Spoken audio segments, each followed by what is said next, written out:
Bienvenidos a un nuevo episodio de Micromundos. Mi nombre es Martín Pitón y si es la primera vez que estás por acá te cuento que este es un podcast de actualidad de la Argentina, aunque en el caso de hoy vamos a hablar mucho sobre Venezuela. A propósito de Venezuela, el título de este episodio es "El pueblo unido jamás será vencido", ¿no? El final es en tono de pregunta, por las dudas que no haya quedado claro con mi tono de voz, porque me parece a mí que es lo que en este momento muchos venezolanos se están preguntando. El pueblo en Venezuela está unido, el problema es que da la impresión y corre el riesgo de ser vencido, como viene sucediendo desde hace bastante tiempo.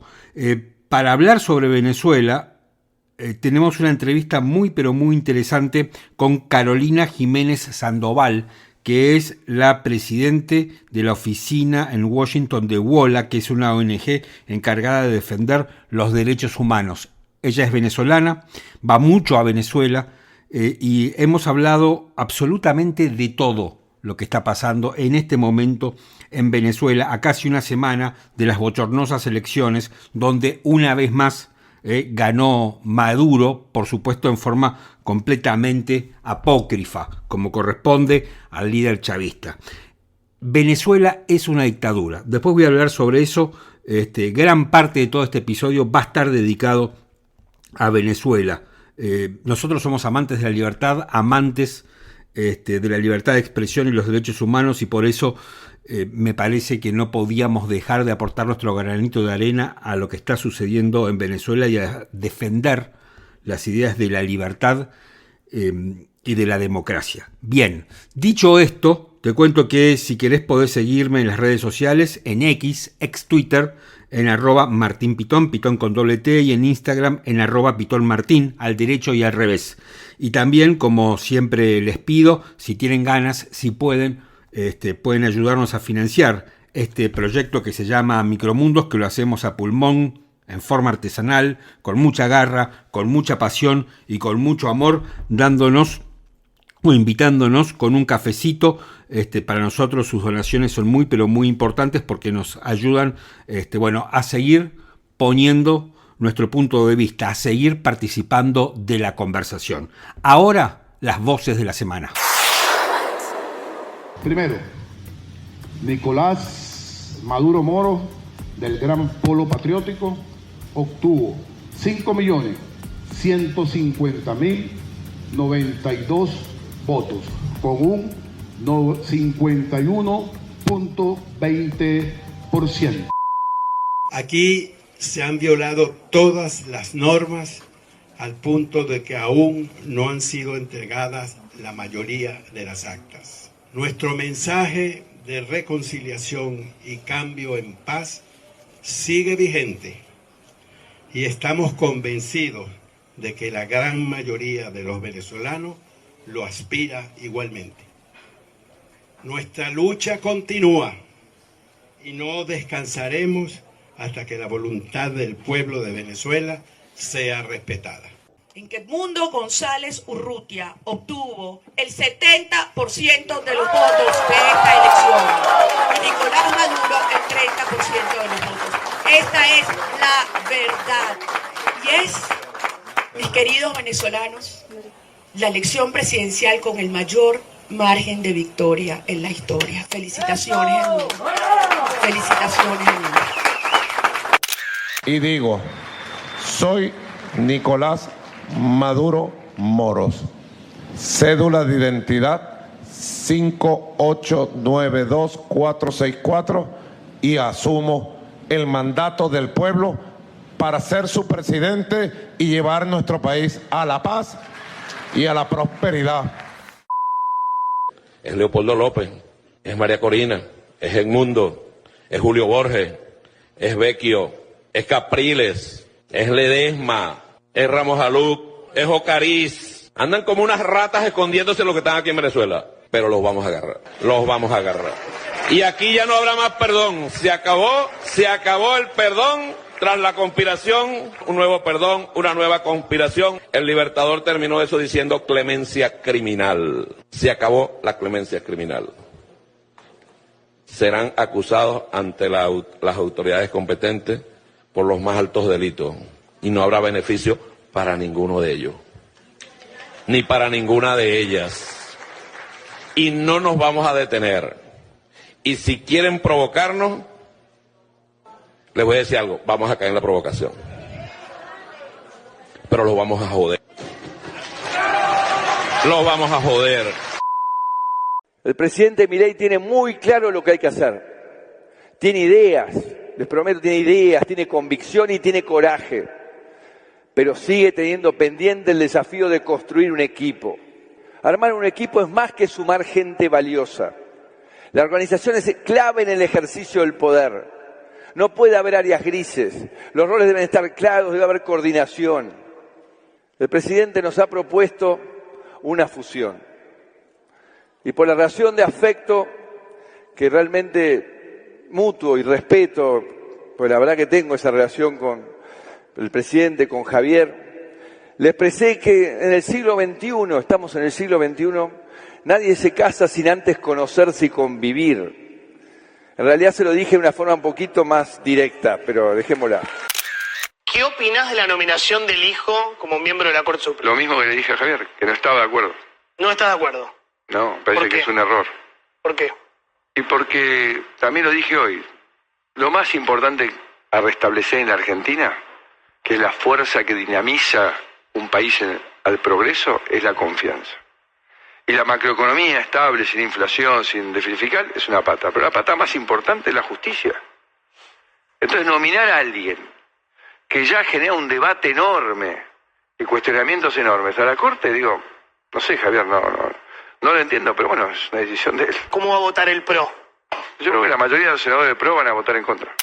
Imane Khelif es la villana de una historia mal contada. En 5 puntos te explico por qué. De una, ella no es transgénero. En Argelia, de donde es ella, no está permitido el cambio de género, ni legal ni quirúrgicamente, por lo que no podría representar al país si lo fuera. Biológicamente es mujer, con una condición endocrina denominada hiperandrogenismo. Esta condición aumenta los niveles de testosterona en el cuerpo, de ahí su aspecto. El año pasado, junto a Lin Yuting, infringieron las reglas de la Asociación Internacional de Boxeo, que prohíben a los atletas con cromosomas XY de hombre competir en eventos femeninos, lo que desató la polémica. El Comité Olímpico Internacional despojó a la Asociación Internacional de Box de su estatus como organismo rector mundial del boxeo en 2023 y ahora el Comité Olímpico Internacional organiza la competición de boxeo en París 2024, así como lo hizo en Tokio 2020, permitiendo a Khelif competir con sus reglas.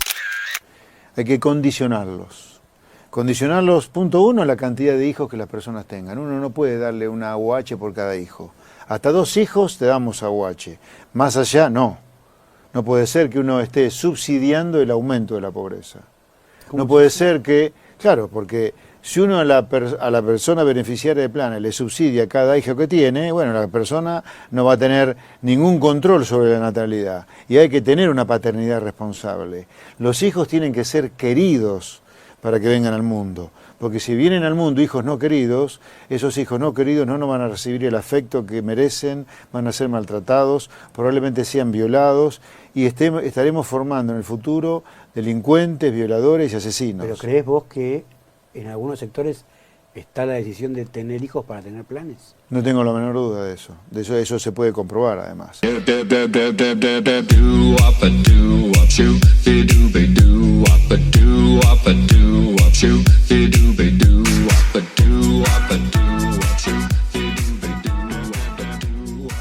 Hemos tenido unas voces de la semana un poco largas. Lamentablemente no pude incluir lo que dijo Cristina Fernández de Kirchner el sábado en México.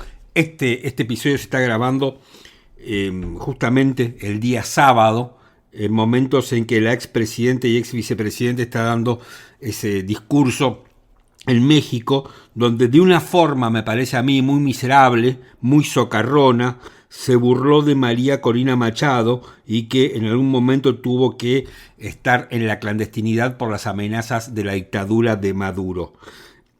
Es preferible que Cristina Fernández de Kirchner, cómplice de la dictadura venezolana, la deje en paz a María Corina Machado porque, a decir verdad, no le llega a los talones. Me parece que no hay mucho más para decir.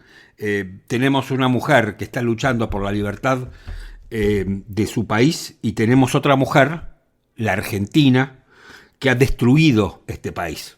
Por suerte no lo ha podido destruir del todo, ¿no? Y es interesante que nos veamos en el espejo de Venezuela, porque en eso podríamos haber terminado. En las voces de la semana primero escuchábamos a Elvis Amoroso, el presidente de la CNE, la Comisión Nacional Electoral de Venezuela, donde comunicaba el domingo a la madrugada, en realidad el lunes por la madrugada, los resultados apócrifos y falsos que le daban la victoria del tercer mandato a Nicolás Maduro por el 51,20%, ¿no? Resultados que se esperaron durante más de 3 horas. Después escuchábamos a Edmundo González Urrutia, ¿no? El verdadero ganador de las elecciones, y a María Corina Machado. Un ejemplo, me parece a mí, de lo que es ser militante por la libertad y por los derechos humanos. Corina Machado realmente es un ejemplo, me parece a mí, y ella anunciaba que la oposición había ganado 70-30, ¿no? Después esos resultados se fueron precisando. Ahora es muy interesante porque uno puede dudar de los resultados que está dando la oposición, pero mientras que la oposición ha subido todas las actas que ha tenido a su mano, creo que ya están en el 80%, 85% de las actas, y los han subido a un sitio de internet. En el caso de la dictadura encabezada por Maduro, esas actas no aparecen. O sea, Maduro dice, yo gané con el 51%, pero no lo puede acreditar. María Corina Machado y Edmundo González Urrutia dicen, nosotros ganamos y ganamos basados en esto. Bueno, no lo hacen. Lo que pasa es que aquí hay algo que es muy complejo y a uno le genera mucha impotencia, porque aún cuando ellos ganaron, y ya creo que nadie tiene dudas sobre que ellos ganaron, como que la oposición ganó, ¿qué pueden hacer? Porque en rigor de verdad, me parece que las dictaduras no se terminan ni por elecciones, ni se terminan, o es muy raro que suceda, por presión de otros países. Es muy difícil. Pongo el caso de Cuba. Estados Unidos ha bloqueado a Cuba durante décadas y el régimen castrista sigue ahí, con peor o mejor salud, pero sigue ahí. Mismo Venezuela ha sido bloqueada, hay sanciones económicas y el chavismo sigue ahí. Lo que sucede, es cierto que en el caso de Venezuela, la oposición en su momento cometió muchos errores, como no presentarse, como estar muy atomizada, que no es el caso de ahora. La oposición en Venezuela maduró, cambió, estableció una estrategia sumamente interesante, pero así todo no alcanza. Y no alcanza porque a mí me parece que las dictaduras, para que terminen, tienen que implosionar, no explotar, sino implosionar. ¿Y de qué forma puede implosionar la dictadura venezolana? Bueno, yo creo que sería algo central, pero central, que una parte de las Fuerzas Armadas bolivarianas se rebelara contra la dictadura de Maduro. Me parece que eso desbalancearía la situación. Por eso escuchábamos en algún momento a Diosdado Cabello, ¿no?, que hablaba sobre cómo va a perseguir a los opositores, ¿no?, metiendo miedo, amenazando, un pendenciero. Y antes de Diosdado Cabello lo escuchábamos al propio Nicolás Maduro en un acto completamente caricaturesco, bizarro, ¿no?, propio, ¿no?, de estas dictaduras, con una pompa recargada, barroca, aceptando el resultado de elecciones fraudulentas y su tercer mandato como presidente electo de Venezuela. Realmente un bochorno, pero ahí estaba Maduro haciéndose el demócrata, ¿no? Y después venía el pendenciero y la persona horrible de Diosdado Cabello. Ahora, me parece que hay algunas cosas interesantes que podemos reflexionar. Después, yo les recomiendo realmente la entrevista que hice con Carolina Jiménez Sandoval, porque hablamos mucho sobre varias cuestiones muy profundas de lo que está pasando en Venezuela. Pero déjenme detenerme por un segundo en la Argentina para hacer alguna comparación con Venezuela. Es verdad que nosotros en la Argentina criticamos un montón, y está muy bien que critiquemos. Y eso tiene que ver con la democracia, tiene que ver con nuestra idiosincrasia. Pero ustedes se dan cuenta que en la Argentina nunca hay dudas con los resultados electorales, que al poco tiempo que terminan las elecciones conocemos los resultados, pero no solamente conocemos un resultado global, sino que nos metemos en internet y podemos llegar hasta averiguar mesa por mesa qué fue lo que se votó. Y eso es enseguida, es instantáneo. A veces tardan algunos lugares más, otros menos, pero en términos generales nunca hay dudas sobre el resultado electoral. Y a mí me parece realmente espectacular. Y así que eso me parece que tenemos que valorarlo y mucho, porque fíjense lo que pasa en Venezuela, ¿no?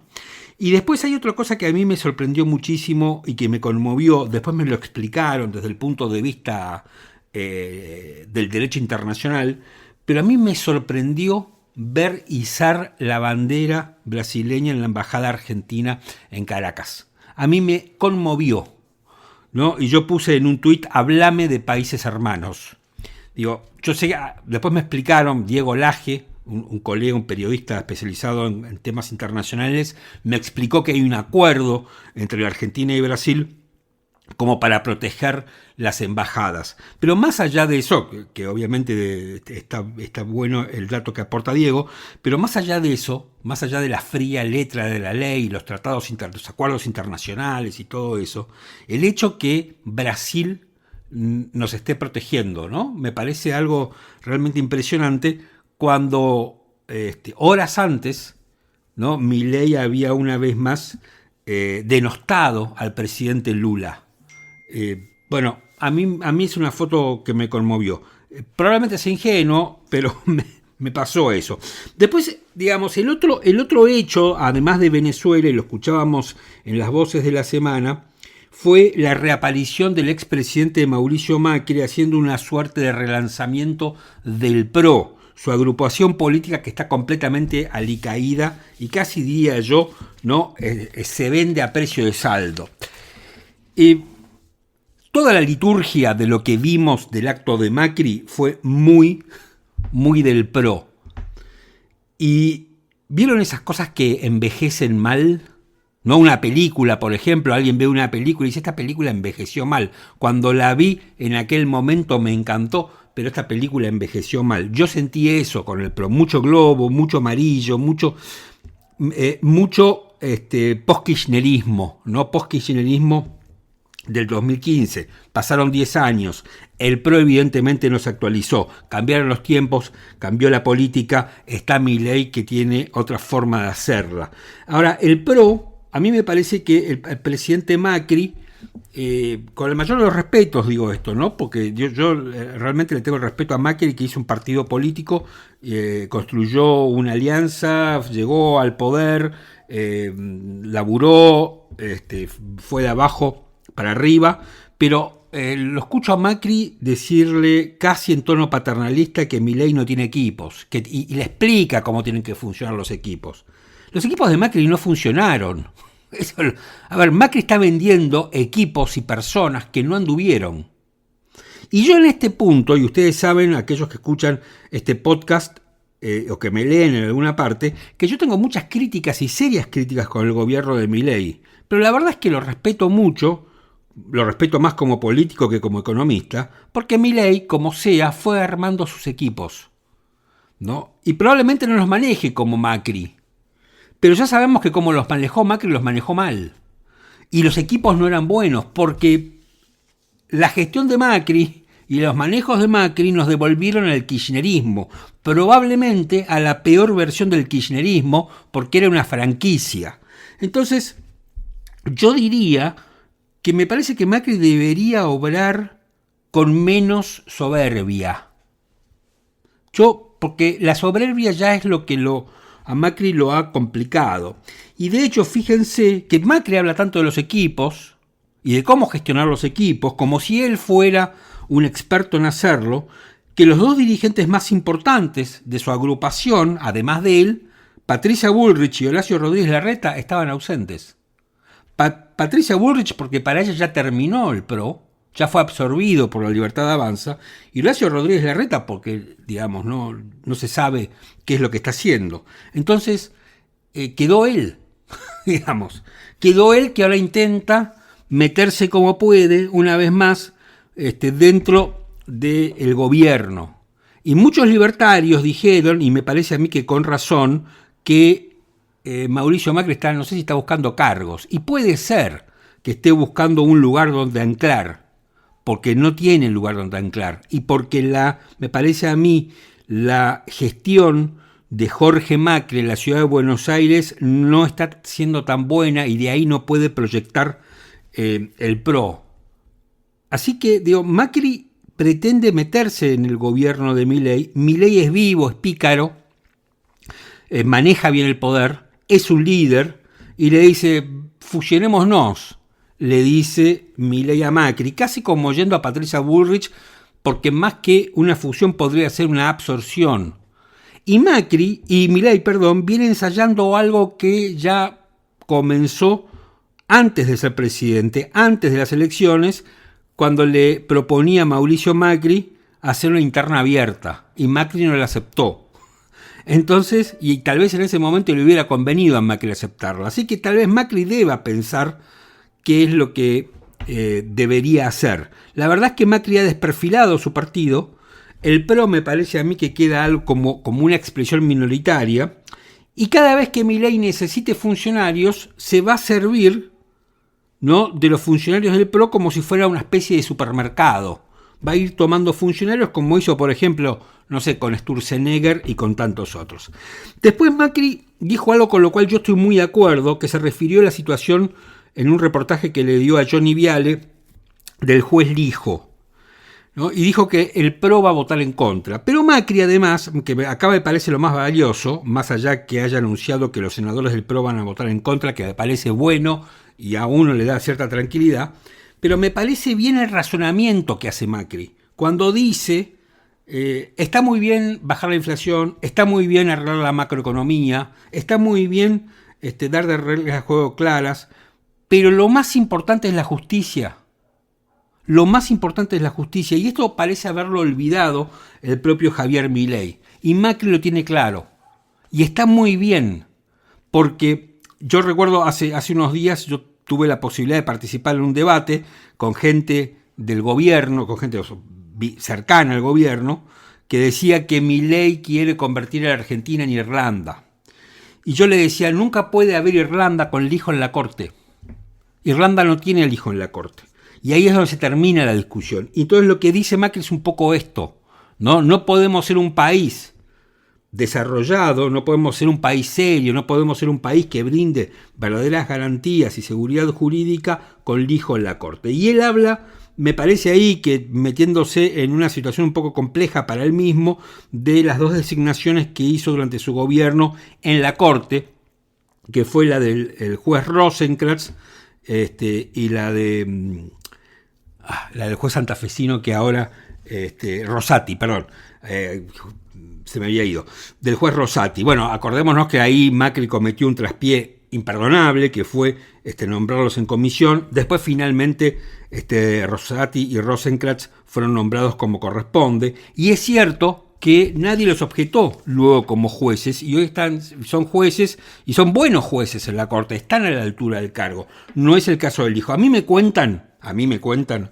que ya el gobierno le soltó la mano al hijo, que el hijo no va a ser juez de la corte, que García Mansilla tampoco va a ser juez de la corte, porque además el kirchnerismo, la mitad del kirchnerismo parece que vota en contra. El radicalismo vota en contra y el PRO vota en contra. Así que ninguno de los dos sería juez de la corte, por la información que yo tengo, pero lo que se viene después es una fuerte discusión sobre el aumento del número de miembros de la corte. Y esto es un tema que también me parece muy, pero muy preocupante. Así que ahí tenemos el tema Macri con la corte, el hijo y el debate que se viene. Después escuchábamos a alguien en un comentario muy interesante para entender esta gran polémica que se armó en torno de la boxeadora argelina Imane Khelif, que bueno, empezaron a decir que era transgénero, que había nacido hombre.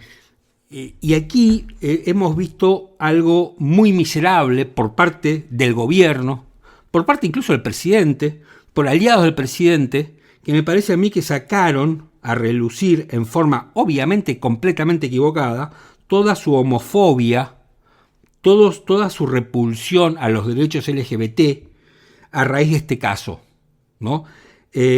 Imane Khelif no nació hombre, nació mujer, no hay ningún cambio en su género, no hay absolutamente nada, pertenece a un país que todo eso no lo permite, ha quedado recontraexplicado, lo ha explicado el presidente del Comité Olímpico Internacional, pero el odio que hay, a mí me impresionó el odio que había, ¿no?, en torno de esta competidora, esta boxeadora argelina. Y me parece que como excusa hay mucha gente que sacó toda su miseria. Y esto me sirve para conectarlo, ya que estamos hablando de miseria, con el último audio de las voces de la semana, que es el del diputado José Luis Espert, ¿no? José Luis Espert dice que hay que condicionar a los pobres para que tengan pocos hijos, y que la AUH tendría que ser solamente se puede financiar hasta 2 hijos, dice José Luis Espert. A partir de ahí ya no se puede financiar más hijos porque el Estado no puede estar financiando la pobreza, y que después, cuando se tiene innumerable cantidad de hijos, como suelen hacer los pobres, terminan siendo violadores, delincuentes y seres, en definitiva, miserables. La primera reflexión, ¿no?, es ¿qué le pasó a este hombre? Porque yo, digamos, Espert siempre fue un tipo vehemente, siempre fue un tipo de pocas pulgas, pero era un tipo razonable. Y uno podía estar de acuerdo o no, pero una persona razonable. Espert tendría que pensar que, a ver, la asignación universal por hijo no protege, no está destinada a los padres, está destinada a los hijos. Así que en todo caso, el que estaría perjudicando Espert con su proyecto, con su idea, es a los hijos, ¿no? A los hijos que después van a ser violadores. Y probablemente, si no tienen la asignación universal por hijos, siguiendo su razonamiento, esos chicos no deseados, siguiendo también su razonamiento, tengan más probabilidades de terminar como violadores, delincuentes, asesinos y todo lo que dice Espert que van a terminar. Es muy miserable lo de Espert, es muy miserable. Yo no puedo decir otra cosa, porque eso es lo que me surge. Es realmente miserable, es ilegal, es inconstitucional, es todo lo que a uno se le pueda ocurrir. Pero de todos modos hay que agradecerle a José Luis Espert por su sinceridad. Hay que agradecer que Espert sea una persona clara, transparente y llana, porque es honesto Espert. Porque todos sabemos ahora lo que Espert piensa. Entonces Espert tiene la inteligencia y tiene incluso la generosidad de entregarnos la pelota. Dice, yo soy esto, acá estoy, yo creo esto.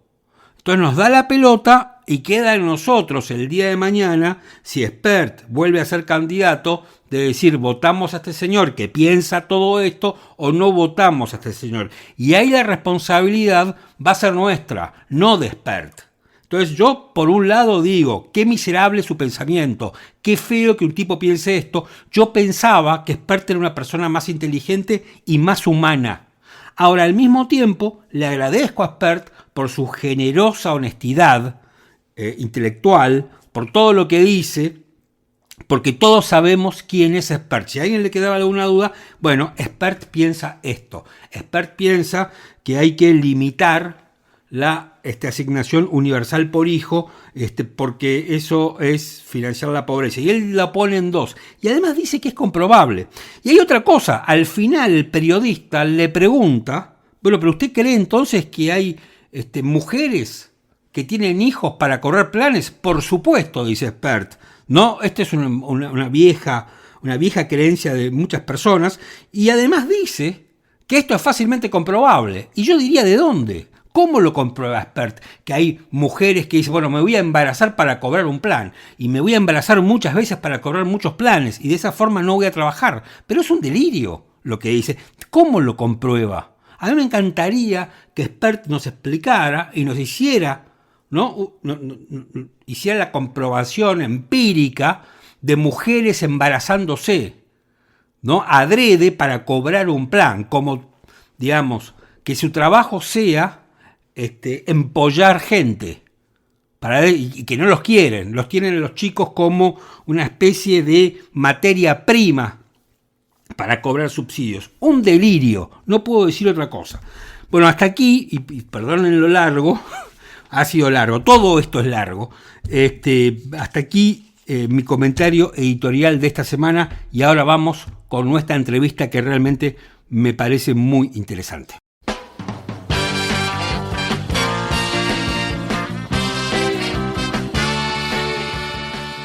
Como habrán notado a lo largo de todo este episodio de Micromundos, el tema central tiene que ver con la situación política en Venezuela luego de las elecciones. Y estamos comunicados para analizar lo que está pasando en ese país con Carolina Jiménez Sandoval, presidente de la oficina en Washington de WOLA, que es una ONG defensora de los derechos humanos en América Latina. Carolina, mucho gusto. Mi nombre es Martín Pitón. ¿Cómo estás? Un gusto saludarte, Martín, a ti y a todas las personas que nos escuchan. Bueno, la primera pregunta sería algo como muy general, y es, a ver, a casi una semana de transcurridas las elecciones y un escándalo impresionante con su resultado, ¿cuál es la situación hoy en Venezuela? Lo primero que hay que decir es que, desgraciadamente, las elecciones, a pesar de que un aspecto muy rescatable de la misma fue la masiva participación de venezolanas y venezolanos, lo cual demuestra una importante vocación democrática de la sociedad venezolana, están en disputa. Es decir, los resultados presentados por el órgano electoral, que en este caso es el Consejo Nacional Electoral, desgraciadamente fueron presentados sin la evidencia o sin las actas electorales que apoyen el resultado dado por el CNI. Y por lo tanto, la oposición política no ha aceptado estos resultados como válidos, y se ha desatado, después de esto, una crisis política muy profunda, pero sobre todo una ola de protestas ciudadanas que lamentablemente han sido recibidas por el Estado con mucha represión, que incluyen asesinatos, detenciones masivas y selectivas, y represión generalizada. Entonces es un momento muy preocupante en la historia política venezolana, que además también tiene un impacto muy profundo en las relaciones hemisféricas y en el resto del mundo, sobre todo considerando la situación de migración forzada que vive en Venezuela, con más de 8 millones de personas fuera de sus fronteras. ¿Es correcto el dato que desde el domingo de las elecciones hasta el 28 de julio han matado a 20 personas? A partir del 28 de julio, ¿no? Las elecciones fueron el domingo, el propio día, domingo 28 de julio, que fue el día de la jornada electoral, hubo un asesinato, una persona fuera de un recinto electoral, y a partir de allí, según los datos que nosotros hemos recogido, ¿no?, de las principales organizaciones del país que llevan un monitoreo, efectivamente el número que circula en casi todas las organizaciones no gubernamentales es de 20 asesinatos. Sí. Un saldo muy lamentable. ¿No hay una suerte de sensación, o al menos tal vez es porque yo la tengo, de impotencia? Porque por un lado el gobierno difunde unos resultados que son mentirosos y que hasta el momento no los ha podido acreditar. La oposición, con Corina Machado al frente, dice estos resultados no son así, son exactamente al revés. Tenemos las actas, han publicado las actas, pero ¿qué más pueden hacer para revertir la situación? Mira, yo creo que no cabe duda de que en en el juego político propiamente dicha, uno puede sentir que el juego político está trancado. Es decir, tienes a un órgano electoral y a un gobierno que claramente se rehúsa a hacer algo tremendamente mínimo e importante en cualquier elección, y es en mostrar y respaldar la información que da. O sea, es un ejercicio de transparencia al que por lo demás está obligado el gobierno nacional y el órgano electoral por ley. No es un favor que se le está pidiendo al Consejo Nacional Electoral, es una de sus principales funciones: dar datos electorales y mostrar la evidencia de que los tienen, ¿no? Y en Venezuela en este momento en las redes sociales, como para que la gente lo entienda con mucha claridad, corre un meme que dice: cuando usted canta bingo, muestra el cartón. Bueno, efectivamente, si usted dice ganó fulano de tal, pues muestra las actas electorales que lo comprueban. Pero el gobierno, a casi una semana de las elecciones, no muestra las actas. Y eso da a entender que probablemente no tiene el resultado que dice tener.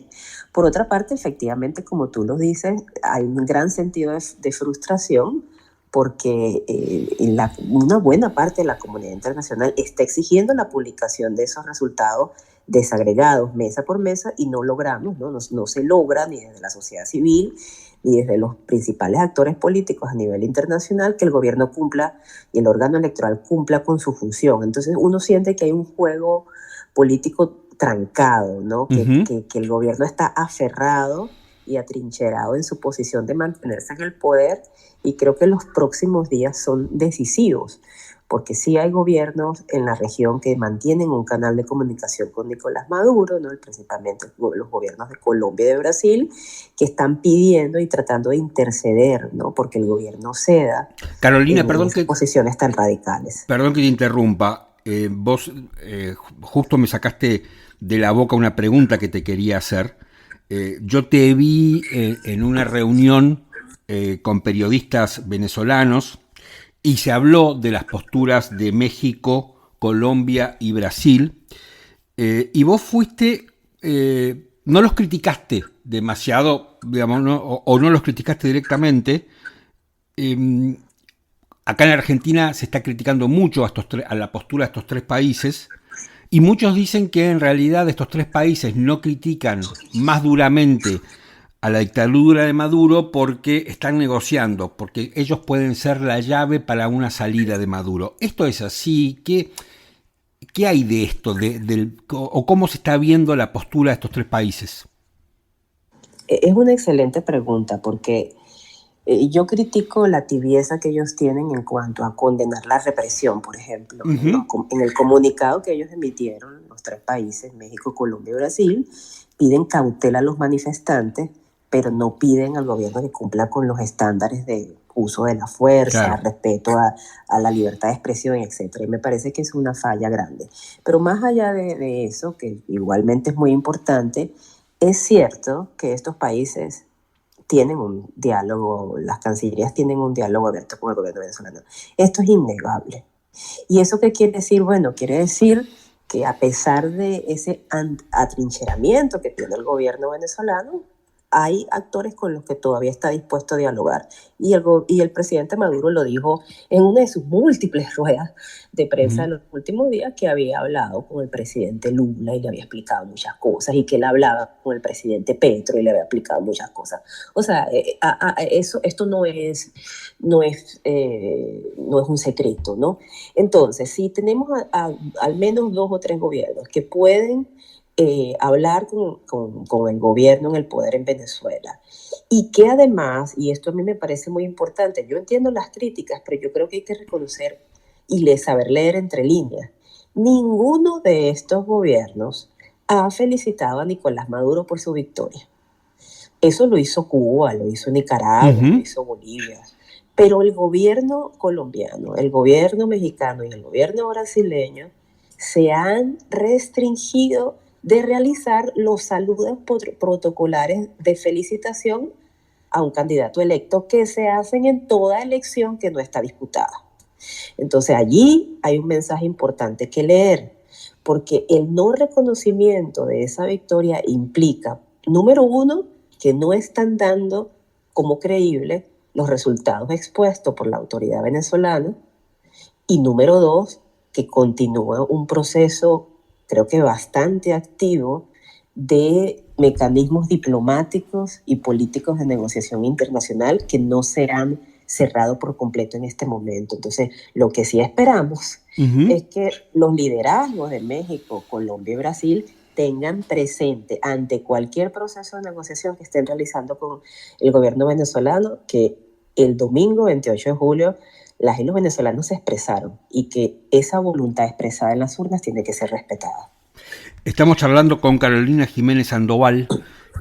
Carolina, hoy un periodista argentino de mucha reputación aquí, especializado en cuestiones internacionales, escribió en el diario de mayor tirada de la Argentina, que se llama Clarín, dijo lo siguiente: Venezuela se balancea al borde de una guerra civil.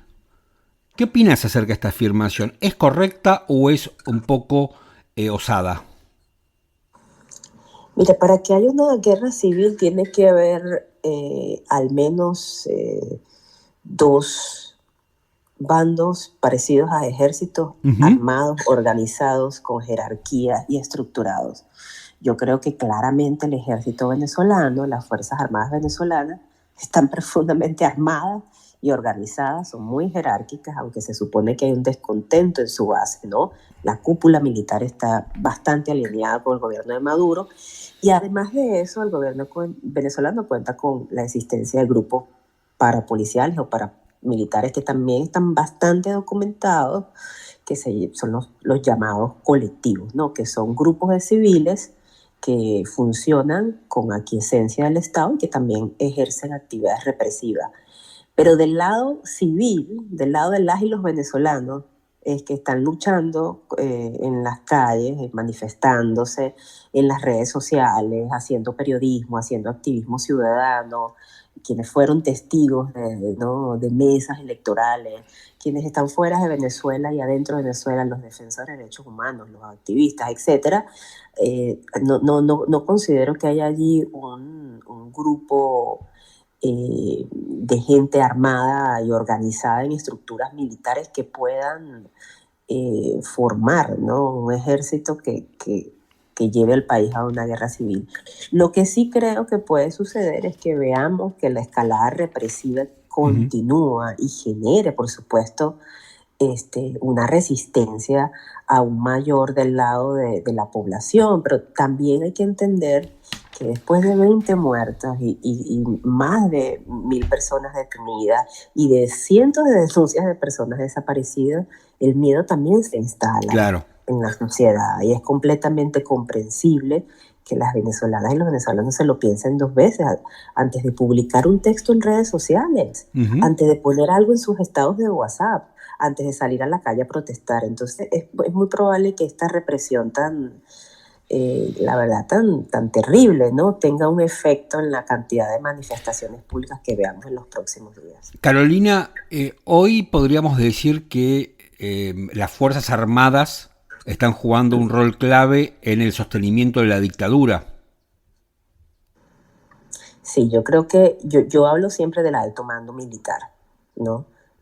Porque las Fuerzas Armadas no sé qué tan monolíticas sean en un país que ha tenido tantas fracturas dentro de sus principales actores políticos o principales actores de poder fácticos.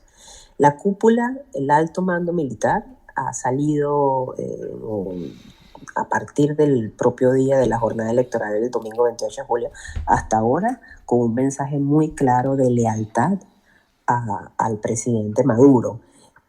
Pero se sabe y se conoce que en los últimos años, ¿no?, un buen grupo de los presos políticos que están hoy en día privados de libertad son funcionarios militares, usualmente de rango medio, ¿no?, que se sabía probablemente estaban desafiando la autoridad de la cúpula militar que se alineaba con el presidente Maduro.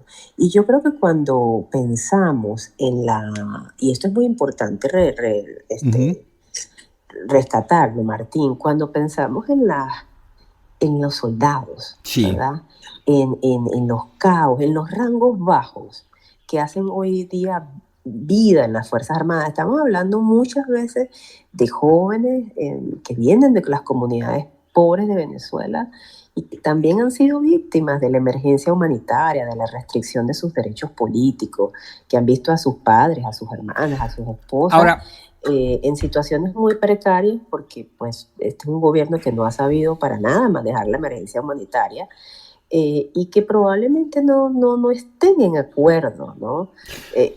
Con las prácticas represivas y con lo que ha sucedido a partir de la jornada electoral, pero son miembros de las Fuerzas Armadas. ¿Por qué esos mandos medios de las Fuerzas Armadas, que como vos bien decís, han sufrido las mismas privaciones y han sido víctimas de lo mismo que el resto del pueblo, por qué uno no ve que haya un quiebre en esa cadena de mando tan férrea y que una parte de las Fuerzas Armadas intente restablecer el sistema democrático en Venezuela? Yo creo que hay al menos dos razones. La primera es que el aparato de inteligencia militar que Venezuela ha construido es un aparato que detecta inmediatamente cualquier disidencia posible. O sea, la DGCIM, que es la Dirección General de Inteligencia Militar, se ha convertido en uno de los principales órganos represivos del país. Y no solo controla la inteligencia militar a nivel interno en las Fuerzas Armadas, sino que también lo hace alrededor del país. La DGCIM está en este momento realizando detenciones en el Aeropuerto Internacional de Maiquetía, ¿no? En las comunidades pobres. O sea, los aparatos de inteligencia se han sofisticado, son muy represivos y están muy al tanto, ¿no? Tienen una red de qué dice cada quien y qué piensa cada quien. Y lo segundo es que cuando uno ve los informes de las organizaciones de derechos humanos que han documentado la prisión política de los militares, y cuando ve las noticias se dan cuenta que los presos políticos militares reciben usualmente niveles de tortura y de castigo tremendamente selectivos y crueles, que creo que están hechos con la intención de enviar mensajes, ¿no? Son castigos ejemplificantes, ¿no? O sea, no se puede olvidar la muerte por tortura del capitán Acosta Arévalo, ¿no? Ese fue un caso paradigmático, continúa siendo un caso paradigmático.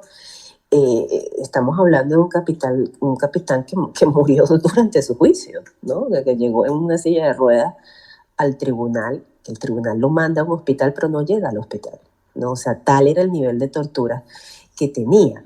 Y es un caso que pues sigue impune como muchos otros casos. Esos casos envían mensajes. Claro.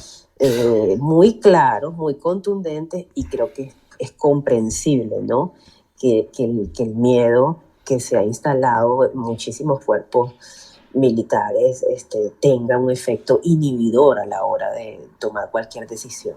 Carolina, yo he visto imágenes, y yendo para consultarte sobre el aspecto económico de Venezuela, que Venezuela, después de haber pasado un proceso hiperinflacionario y de mucha escasez en alimentos, por ejemplo, dicen que ahora se ha estabilizado y que si uno va a un supermercado encuentra absolutamente de todo y Venezuela va a crecer y que el chavismo ha podido hacer esto. ¿Qué tan cierto es eso?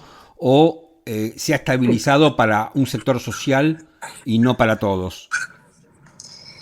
Esa es una pregunta muy importante porque en Venezuela una de las principales narrativas del gobierno fue el uso de un hashtag que se leía "Venezuela se arregló".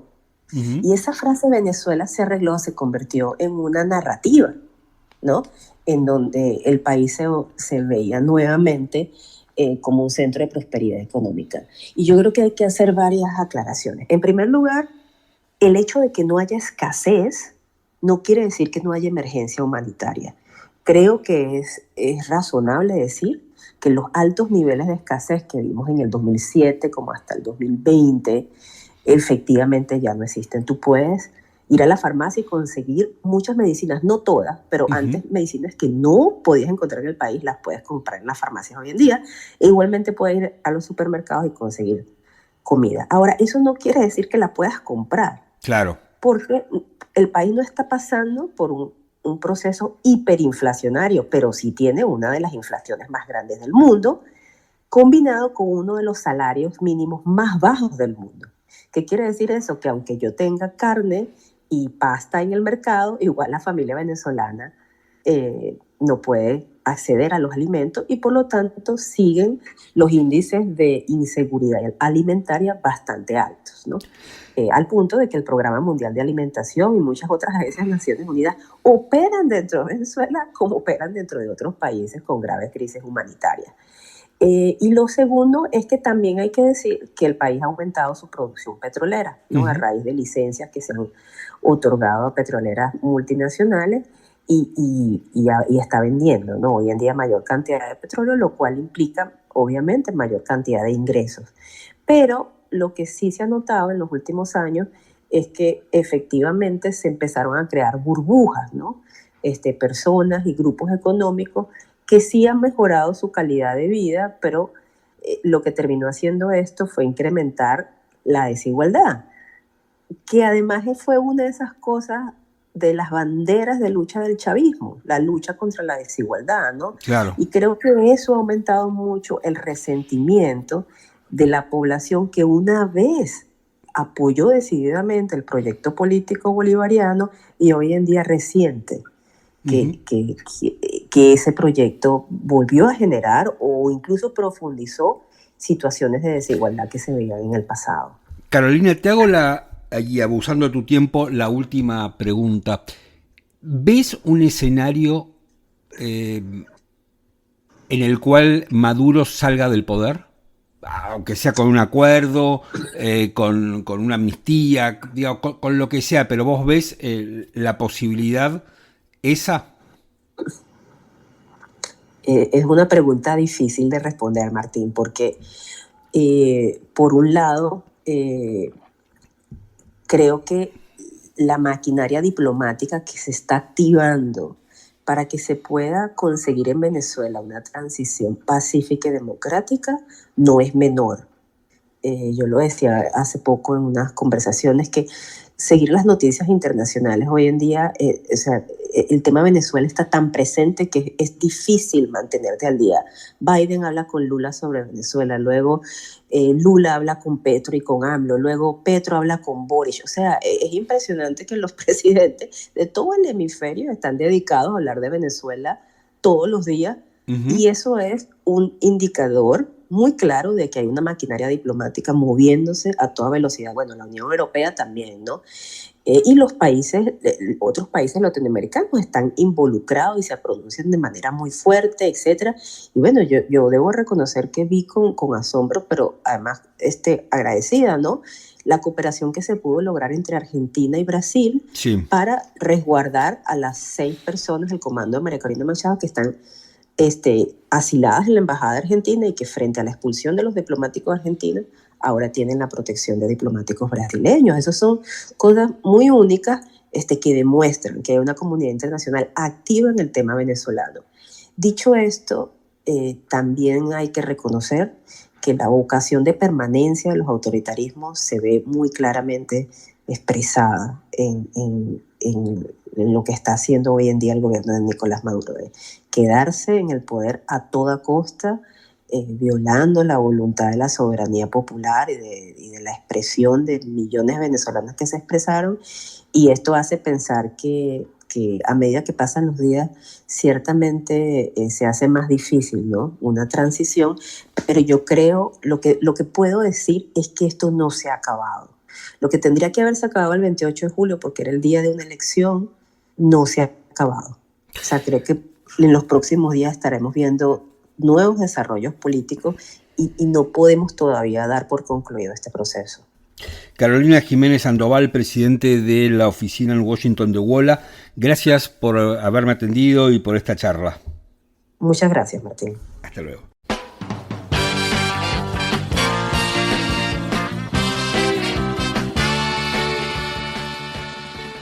Llegamos hasta acá con este episodio de Micromundos. Alguno estará pensando, ¿y la recomendación de esta semana? No tengo recomendación de esta semana porque estuve viendo la tercera temporada de El Oso y la verdad es que no me está gustando.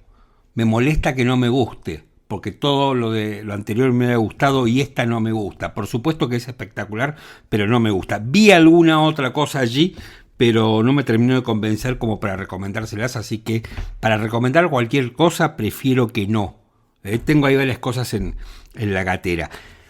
Amigos, hasta acá llegamos con este episodio de Micromundos. Espero que les haya gustado. Ya saben, si tienen ganas y si pueden, les dejo el link para que nos inviten un cafecito y nos ayuden a financiar este emprendimiento que hacemos con mucho amor, cariño, corazón, pasión y con ganas de participar en la conversación que se llama Micromundos. Mi nombre es Martín Pitón y nos reencontramos la semana que viene.